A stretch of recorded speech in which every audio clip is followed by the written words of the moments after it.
सभी को नमस्कार। लास्ट टाइम में अपने पीएस स्केल के बारे में बात कर रहे थे, जिसमें अपनों ने बात की थी कि पीएस स्केल के जो निर्माता है वो कौन है, सोरेनसन। और जिसमें पी का मतलब क्या होता है, पोटेंज, और एच का मतलब क्या होता है, हाइड्रोजन आयन। ठीक है। और उसके बाद अपनों ने स्केल के बारे में बात की कि 7 से जो कम है उसमें अमल जो है वो क्या होता है, बढ़ता है, और 7 से जो ज़्यादा है उसमें क्षार क्या होता है, बढ़ता है। ठीक है।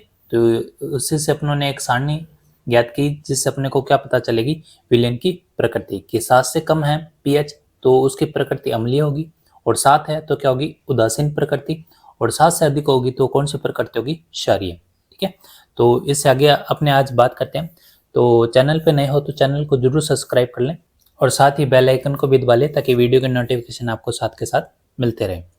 अब बात करते हैं इसके आगे कि जो आपके पास पीएच है यहाँ पे अपने पास, तो पीएच से रिलेटेड एक फॉर्मूला भी है जो अपने को ध्यान होना चाहिए। देखो, एक तो अपने लिखते हैं पीएच ऐसे, तो पी के ऊपर एच जो है वो पावर में होती है। ठीक है। ये किसको शो करता है, सांद्रता को। क्यों, सांद्रता को अपने कैसे लिखते हैं, 10 की पावर 6 या 10 की पावर -4, इस प्रकार अपने शो करते हैं। ठीक है। तो इसके लिए एक जो फॉर्मूला है पीएच, तो ये हाइड्रोजन आयन, और सांद्रता को शो करने के लिए इस पे क्या लगाते हैं अपने, ब्रैकेट। ठीक है। हाइड्रोजन आयन का ऋणात्मक लघुगणक। ठीक है। लघुगणक वही क्या होता है, पीएच। तो इसमें अपने लोग जो होता है वो किसको शो करता है, 10 को। तो ये है इसका फॉर्मूला। ठीक है। तो ये तो बात होगी कि हाइड्रोजन आयन से रिलेटेड। उसी तरह एक और होता है पी ओ एच। तो यहाँ पे भी क्या होता है, लोग, और इसमें क्या आ जाएगा आपके पास, सांद्रता ओ एच। ठीक है। अब एक चीज ये है कि इन दोनों को अगर अपने जोड़ दें तो किसका मान आएगा, जो अपने पास पी एच स्केल है, हाईएस्ट मान कितना होता है, 14। तो ये भी अपने को ध्यान रखना है, P H plus P O H, और इन दोनों को अगर अपने जोड़ दें तो अपने पास कितना आएगा, 14। ठीक है। तो ये भी अपने को ध्यान रखना है कि आपके पास पी एच से रिलेटेड जो फॉर्मूला है, कई बार डायरेक्ट ही पूछ लें, तो हाइड्रोजन आयन की सांद्रता का ऋणात्मक लघुगणक वो क्या कहलाएगा, पीएच। ठीक है। जैसे अपने क्वेश्चन की बात करें तो यहाँ पे हाइड्रोजन आयन है, और यह 10 की पावर -5 मोल। ठीक है तो अपने को क्या ज्ञात करना है, पीएच। ठीक है। तो पीएच ज्ञात करने के लिए अपने पास जो फॉर्मूला है वही अपने को ध्यान रखना है, पीएच इक्वल माइनस लॉग 10 और हाइड्रोजन आयन। अब यहाँ पे अपने पास हाइड्रोजन आयन कितना जो 10 की पावर -5, तो लॉग 10 और 10 की पावर -5। ठीक है। अब यहाँ पे 10 की पावर -5 है, लेकिन अपने ने जो 10th की बुक पहले चलती थी उसमें लॉगरिथम वाले अलग सा टॉपिक होता था, और अब तो नहीं है। तो इसमें एक फॉर्मूला होता था लॉग m की पावर n। तो अपने क्या लिखते थे इसमें, n log m। ठीक है। तो यहाँ से क्या आ जाएगा, यहाँ से आ जाएगा माइनस, ये है ही, और ये -5 आगे आ जाएगा log, और ये 10। ठीक है।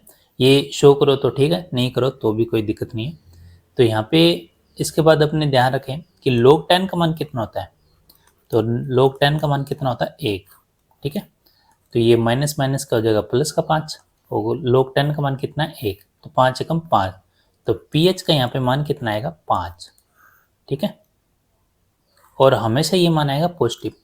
अब इसको इतना हल करने से बढ़िया है अपने डायरेक्ट भी निकाल सकते हैं। तो ध्यान रखना, कभी भी 10 की पावर जो भी आपको दे वो हमेशा ही क्या होगा, इसका पीएच का मान, यानी कितना है, 5। तो पॉजिटिव में रखना आपको 5। ठीक है। तो यहाँ पे 5 आ जाए, जैसे 10 की पावर -9 आ जाए तो पीएच कितना होगा, 9 होगा। ठीक है। तो इतना हल अपने करने की जरूरत नहीं है। तो अपने को यही पता होना चाहिए कि 10 की पावर में जो भी आपको संख्या दे वो ही क्या है, पीएच का मान। ठीक है। तो ये तो बात थी कि पीएच का फॉर्मूला क्या है, और उससे पहले अपनों ने इसकी प्रकृति पढ़ ली। अब एक और एग्जाम्पल की बात कर लेते हैं कि जो आपके पास ये टोटल वाला है, तो क्वेश्चन है यहाँ पे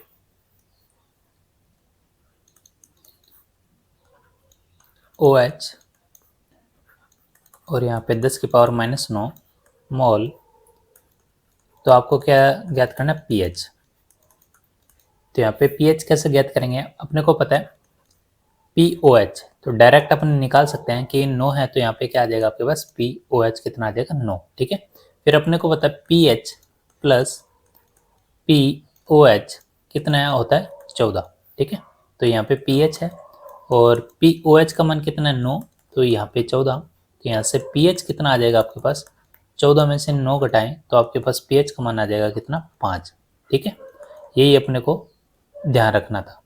तो अपने को ये नहीं है कि POH अपने पूरे लोग वाला फॉर्मूला लगा के फिर अपने 9 निकालें, तो अपने को डायरेक्ट पता होना चाहिए कि 10 की पावर में जो भी आपके पास नेगेटिव में दे रखा है वो हमेशा किस में लिखना है, आपको पॉजिटिव में। वही आपका क्या है, POH और PH का मान। यहाँ पे OH है तो OH के लिए आएगा। ठीक है, तो यहाँ पे अपने पास ये फॉर्मूला पता ही है कि PH और POH इन दोनों का जोड़ कितना होता है, 14 होता है, और यहाँ पे इसका मान 9 दे ही रखा है, तो यहाँ से कितना आ जाएगा, PH 5। ठीक है, तो ये तो बात होगी पीएच से रिलेटेड क्वेश्चन किस प्रकार के पूछे जाते हैं। उसके बाद बात करते हैं अपने पीएच मान। ठीक है, तो कुछ इंपॉर्टेंट जो पीएच मान है जो अपने को ध्यान रखना है, तो यहाँ पे एक तो लिख लेते हैं पदार्थ, और यहाँ पे लिख लेते अपने पीएच मान। तो ये अपने को डायरेक्ट ही ध्यान रखना है कौन कौन से पीएच मान है। तो सबसे पहले बात करें, अपने पेट में पाया जाता है जठर रस। ठीक है, भोजन के पाचन के लिए, जिसको अपने HCl बोलते हैं। तो इसका जो पीएच होता है वो कितना आता है, 1.2 से 2.2। ठीक है, उसके बाद बात करें नींबू के रस की, नींबू का रस, तो इसमें कितना पाया जाता है, 2.2 से 2.9 तक। ठीक है, फिर बात करें अपने टमाटर का रस,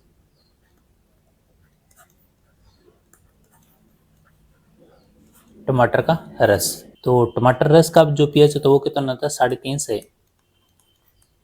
4।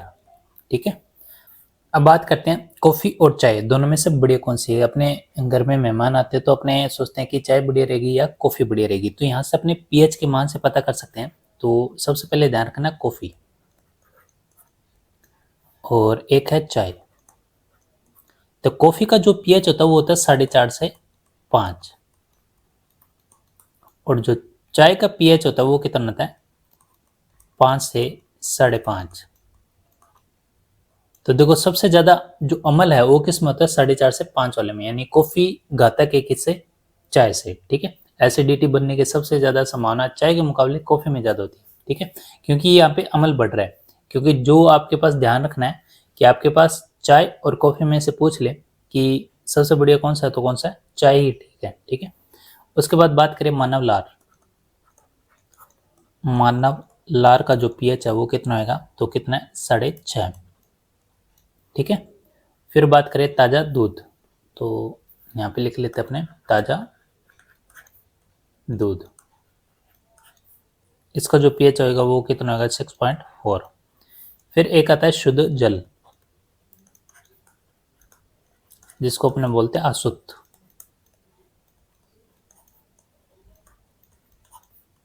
यानी जिसमें कोई अशुद्धि नहीं पाई जाती उसको क्या बोलते हैं, अशुद्ध जल, यानी इसमें करंट प्रवाहित नहीं होता। तो ये कितना है, 7, यानी उदासीन रहता है।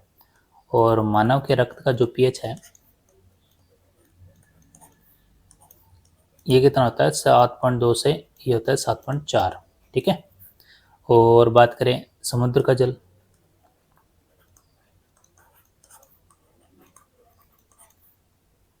इसका जो पीएच होता है वो कितना आता है, 8.2 से 8.8।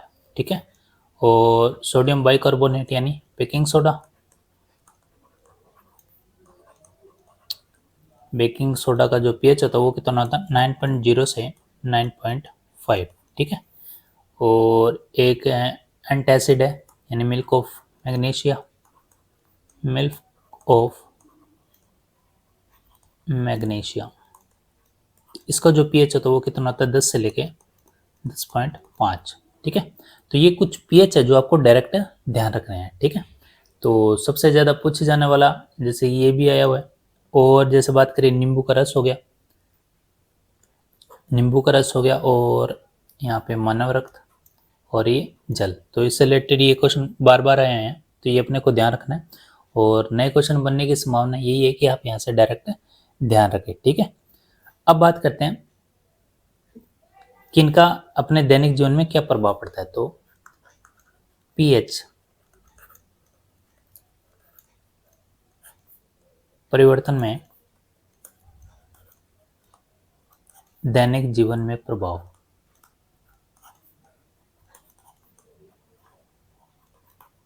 ठीक है। तो ये तो बात होगी इफेक्ट ऑफ पीएच का, ठीक है। तो सबसे पहले बात करते हैं अपने मानव उदर में पीएच परिवर्तन, ठीक है। मानव उदर मतलब मानव पेट में। तो पीएच का जो चेंज है वो किस प्रकार अपने को देखने को मिल सकता है।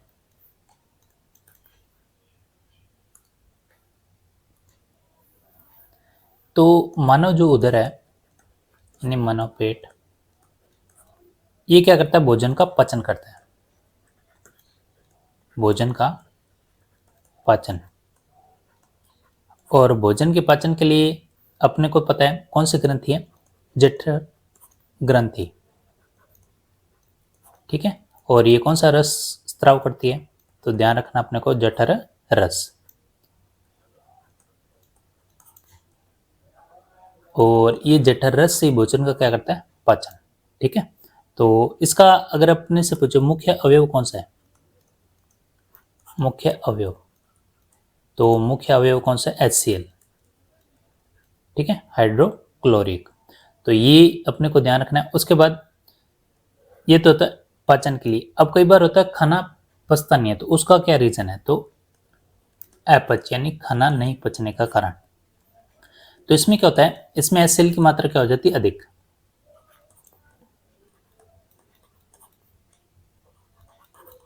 ठीक है। अब अधिक क्यों हो जाती है, कई बार अपनी ये होता है कि जैसे अपना डेली का रूटीन होता है उस हिसाब से अपने खाना नहीं खाते, तो मिस हो जाता है। तो क्या होता है, HCl ज़्यादा प्रभावित हो जाता है पेट में, ठीक है। उससे क्या होता है कि जो पेट की जो दीवारें उनको क्या करता है, जलन महसूस होती है। तो किसका कारण है, HCl का, ठीक है।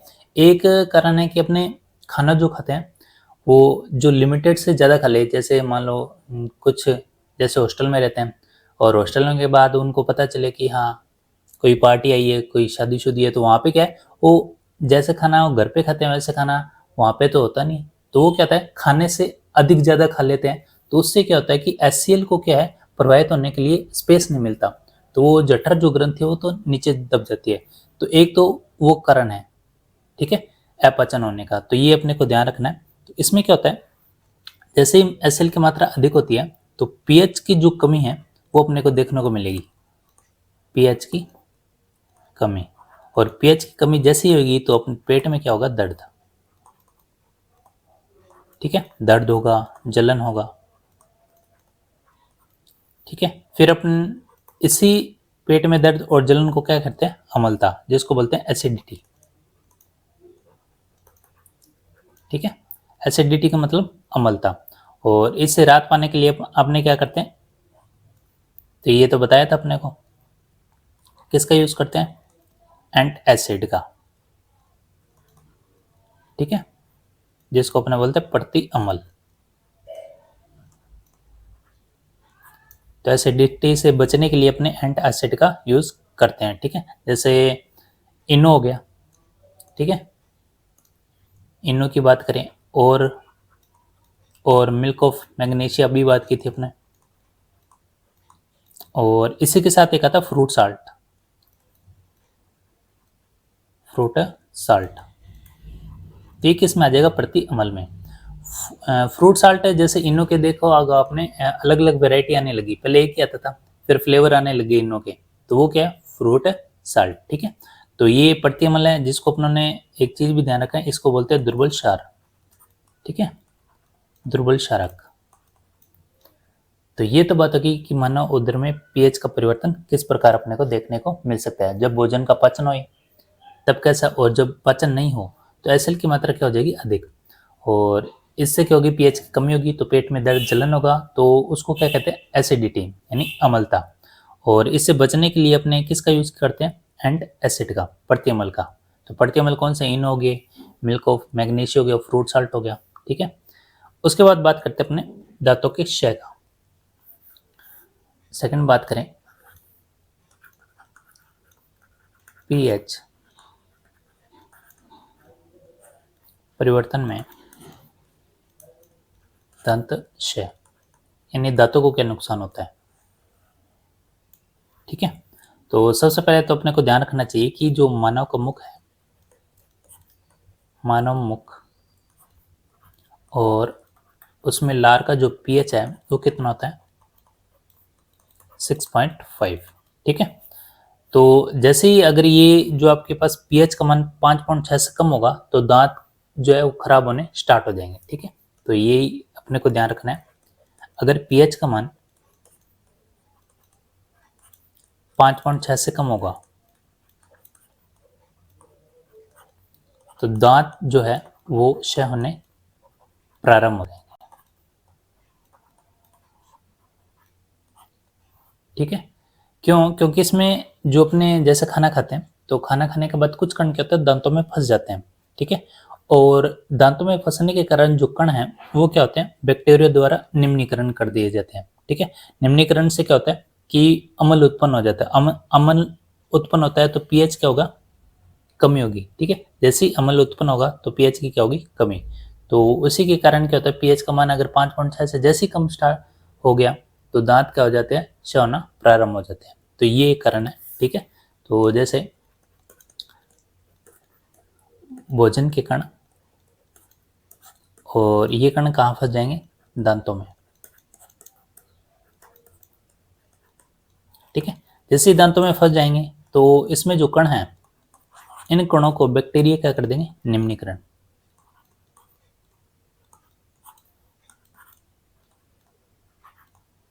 और जैसे ही निम्नीकरण करेंगे तो क्या होगा, अम्ल उत्पन्न होगा। अम्ल उत्पन्न होगा तो पीएच क्या होगा, यहाँ पे घटेगा, ठीक है। पीएच का मान कम होगा, के मान में कमी आएगी। और अगर 5.6 से जैसे ही कम हुआ तो दांत क्या होते हैं, खराब होने स्टार्ट, ठीक है। एक तो ये होगा पीएच का परिवर्तन से दांत क्षय क्यों होता है। कई बार यही पूछ लेते हैं कि दांत क्षय कितने पीएच से कम स्टार्ट हो जाता है, तो ध्यान रखना 5.6 से कम, ठीक है। उसके बाद बात करें अपने कीटों का डंक, ठीक है। अब कीट कौन कौन से हैं, तो एक तो हो गया लाल चींटी, और एक बात करें मधुमक्खी,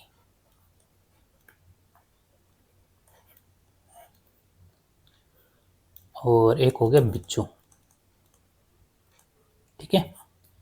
तो इनके डंक में अपनों ने बात किया था कौन सा अम्ल होता है, तो अपनों ने बात किया था फॉर्मिक, फॉर्मिक अम्ल। और एक चीज ध्यान रखना, एक पादप होता है नेटल पादप,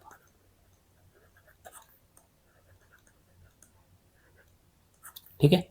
इनके जो कांटे होते हैं, इनके कांटे में भी कौन सा अम्ल होता है, फॉर्मिक अम्ल, ये भी अपने को ध्यान रखना है।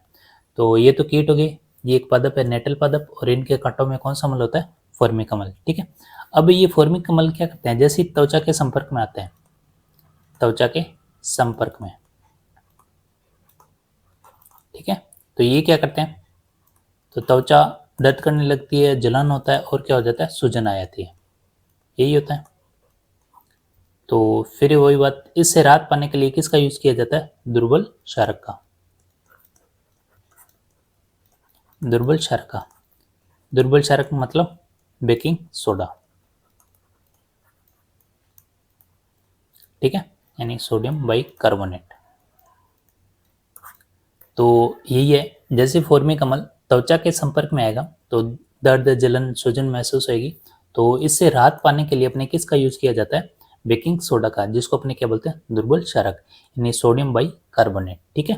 तो ये तो था कीटों का डंक, जिसके पीएच में परिवर्तन होने से क्या इफेक्ट पड़ता है, ठीक है। तो अपनों ने 3 जो अपनों ने इफेक्ट है जो पढ़े हैं, एक तो मानव के उदर में पीएच का मान, और दूसरा पढ़ा अपनों ने कि दंशय कि पीएच का मान कितना कम हो कि दंशय होना स्टार्ट हो जाए, और ये पढ़ा अपनों ने कीटों का डंग, ठीक है। अब बात करते हैं अपने नेक्स्ट, अब बात करते हैं अम्लीय वर्षा के बारे में।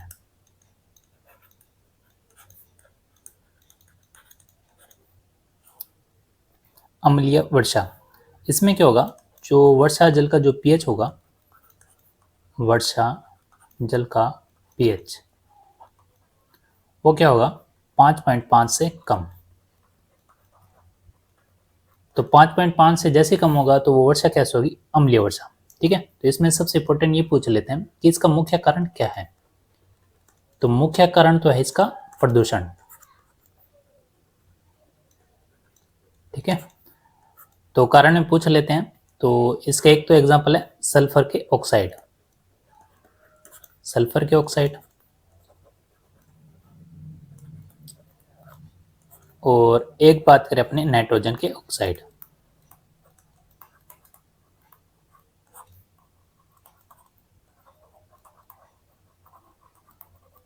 ठीक है।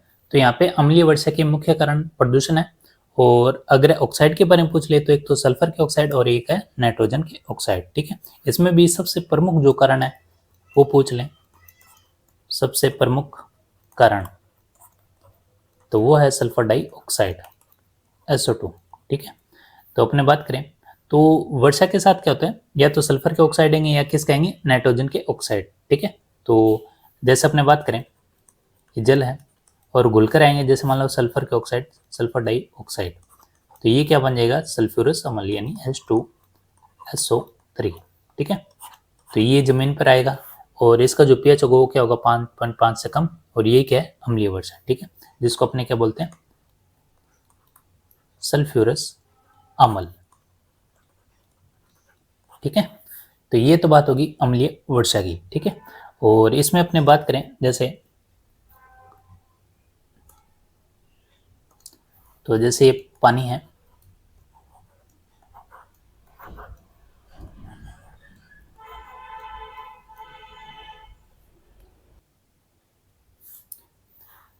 और यहाँ पे है सूरज, तो अपने सूरज भी बना लेते हैं।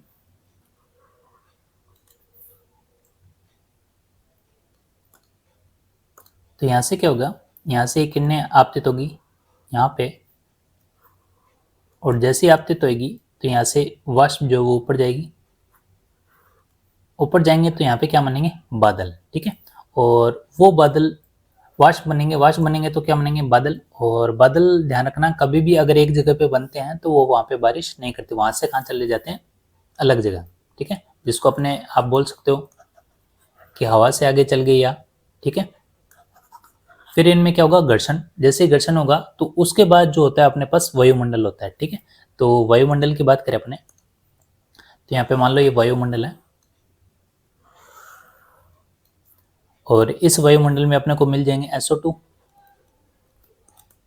NO, N2O, SO3, और क्या मिल जाएगा, CO2, ठीक है। अब जैसे ही ये बारिश स्टार्ट होगी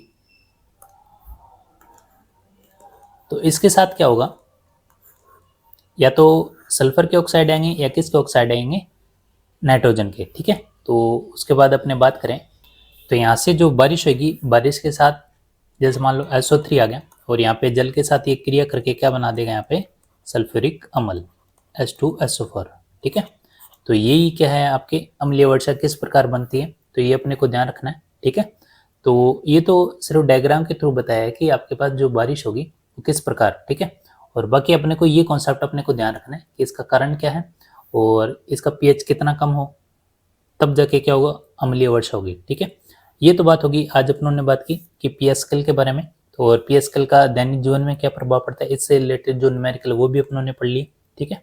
और कल अपने बात करेंगे जो आपके पास दैनिक जीवन में जो रसायन उपयोग में आते हैं, जैसे सोडियम क्लोराइड हो गया, धावन सोडा हो गया, विरंजक चूर्ण हो गया, जिसके अपने को सूत्र भी ध्यान होने चाहिए। जैसे विरंजक चूर्ण क्या कहते हैं, CaCl2, ठीक है। उसी तरह जैसे अपने पास सोडियम क्लोराइड हो गया NaCl हो गया, जिसको अपने साधारण नमक बोलते हैं, और धावक सोडा हो गया बेकिंग सोडा हो गया और वॉशिंग सोडा हो गया। तो जितने भी अपने पास रसायन है वो करेंगे अपने नेक्स्ट वीडियो में। और ये आज अपनों पीएच से रिलेटेड जो भी आपके पास कॉन्सेप्ट बनते हैं वो अपनों ने सारे कर लिए। तो मिलते हैं नेक्स्ट वीडियो में, और चैनल को जरूर शेयर करें। और क्वेश्चन है देखो, ऐसे आपने जितने भी अपनों ने टॉपिक पढ़े हैं, ऐसे नहीं है कि अपनों ने कोई टॉपिक छोड़ दिया, जितने भी टॉपिक पढ़े हैं सारे डिटेल से पढ़े, बेसिक से लेके एडवांस तक। तो इस चीज़ की जिम्मेदारी आपकी भी बनती है कि आप चैनल को जरूर शेयर करें ताकि औरों को भी बताएं। तो अपना जो सिलेबस है उस चीज़ से आप और कहीं पैसे देने से अच्छा है कि अपने यहाँ पे रिवीजन करके पढ़ सकते हैं। और बाकी का जो भी सिलेबस है वो अपना चलता ही रहेगा, तो अपने बहुत जल्दी इसको भी कंप्लीट कर देंगे। तो मिलते हैं नेक्स्ट वीडियो में। धन्यवाद।